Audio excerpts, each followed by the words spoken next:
नमस्कार जी, मैं डॉक्टर जितेंद्र। आज हम चर्चा करेंगे बेसिक लाइफ सपोर्ट, जिसको BLS भी बोलते हैं। कि BLS मतलब क्या होता है कि कभी भी कोई भी पेशेंट का अचानक से कई कंडीशन में हार्ट बंद हो जाता है और उस कंडीशन पे हम बेसिक लाइफ सपोर्ट से ही उस पेशेंट को की जान वापस ला सकते हैं, जिसको हम आमतौर पर मेडिकल टर्मिनोलॉजी की भाषा में CPR बोलते हैं। CPR का लगभग सिस्टम आप लोगों को मालूम होगा, फुल फॉर्म क्या होता है, कोई बताएगा? Cardiac pulmonary resuscitation. Cardiac pulmonary resuscitation क्या होता है? 3 चीज़ों पे डिपेंड करता है। पहला होता है, आपने बचपन में पढ़ा होगा ABCD करके अल्फाबेट पढ़े होंगे, तो आपको याद रखना है cardiac pulmonary resuscitation ABC 3 step पर चलता है। A क्या होता है? A होता है एयर, B क्या होता है? ब्रीथिंग, C क्या होता है? कंप्रेशन। सबसे पहले हमें क्या देखना है कि एयर में क्लियर होना चाहिए, B में ब्रीथिंग क्लियर होना चाहिए, C में फिर हम कंप्रेशन पे जाएंगे। अब सबसे पहले हमें ये समझना है कि हमें किस पेशेंट में CPR अप्लाई करना है, क्योंकि कई कंडीशन ऐसी होती हैं कि जब पेशेंट कई बार क्या होता है बेहोशी में होता है। बेहोशी के पेशेंट में हम लोग CPR दे देंगे, पेशेंट जहाँ भी उसमें वाइटल होंगे वो भी एब्सेंट कर देंगे और एक कैजुअलिटी कर बैठेंगे। तो हमें क्या करना है, CPR के देने के लिए पेशेंट को पहचानना जरूरी है। तो उसके लिए हमें क्या करना है कि जैसे कोई भी अचानक से किसी का क्या ब्रेन और हार्ट दोनों ही अचानक से अगर मतलब कि स्लो हो रहे हैं या फिर उनके वाइटल डिसअपीयर हो रहे हैं, जैसे सैचुरेशन फॉल हो गया, अचानक से BP फॉल हो गया, या फिर उसका पल्स फील नहीं हो रहा है, तो ये इस कंडीशन पे हम मानते हैं कि कहीं ना कहीं उसका हार्ट काम करना बंद कर दिया है या ब्रेन ने काम करना बंद कर दिया है। तो अचानक से जैसे ही हम देखते हैं कि कोई पेशेंट आया हमारे पास में या फिर अपने एरिया में है, कैंपस में है, अचानक से कोई गिर गया, फेंटिंग आ गई, बेहोश हो गया, तो हमें सबसे पहले उसका क्या करना है, कैरोटिड आर्टरी फील करना होता है। कैरोटिड आर्टरी कहाँ पर होता है? ट्रेकिया के जस्ट बगल में जो हल्का सा गड्ढा मिलेगा उसको हम कैरोटिड आर्टरी बोलते हैं। सब लोग आप फील कर सकते हो यहाँ पे रख के।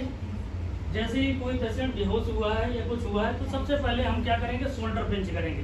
जैसे गिर गया, वो जमीन में लेटा है या रूम पे है, वार्ड पे है, बेड पे है, तो उसका शोल्डर पिंच करेंगे। इस तरह से पूछेंगे उसका जो भी नाम होगा कि मनीष जी।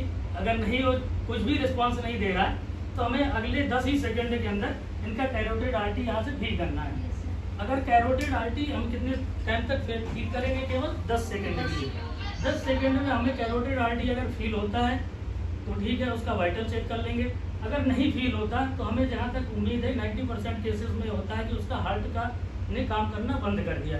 उस कंडीशन पर हम CPR देने के लिए तैयार होते हैं। जैसे ही हमने दिया तो CPR की कंडीशन क्या होती है? CPR जब दिया जाता है तो लेफ्ट साइड में हमेशा दिया जाता है। ये सबको कन्फर्म है? क्यों दिया जाता है लेफ्ट साइड में?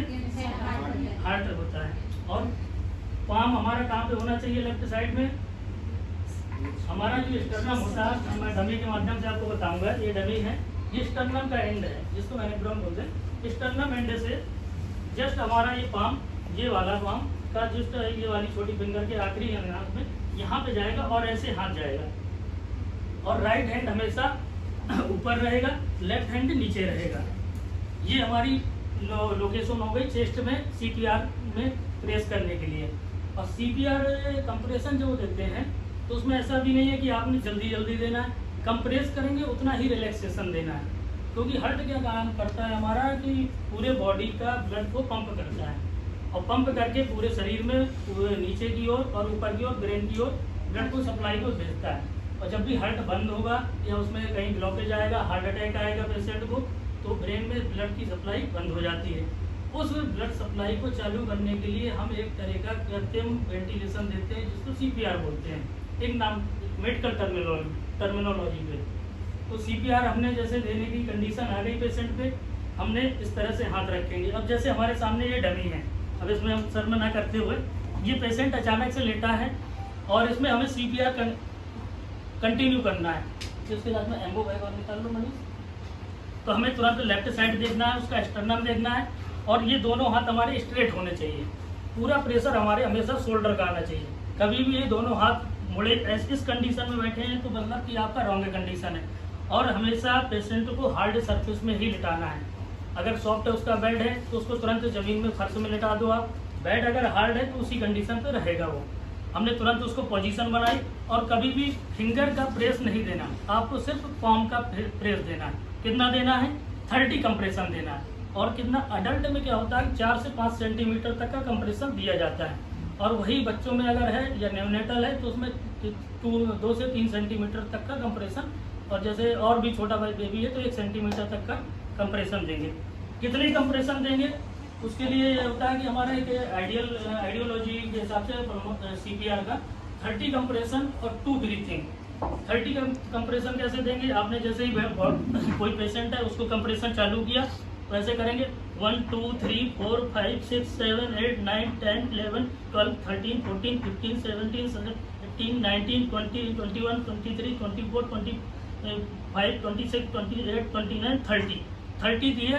तुरंत उसी टाइम पे उसका एम्बो अगर हमारे पास में है तो उसको एम्बो तुरंत, ये नुकीला वाला हिस्सा नाक की ओर रहेगा, चौड़ा वाला हिस्सा नीचे की ओर चिन की ओर रहेगा। जो भी अगर साथ में सपोर्ट वाला आदमी कोई आपका सपोर्ट कर रहा है CPR में तो वो तुरंत लगा के इसको पुश करेगा 1 2 3 4। फिर दूसरा 4 आप बोलेंगे तब दूसरा पग देना है, 2 पग देंगे फिर कंटिन्यू CPR चालू रखेंगे। और ये CPR लगभग कितना टाइम तक चालू रहेगा? आपको 2 मिनट में कम से कम ये प्रोसेस आपको 5 बार रिपीट हो जानी चाहिए।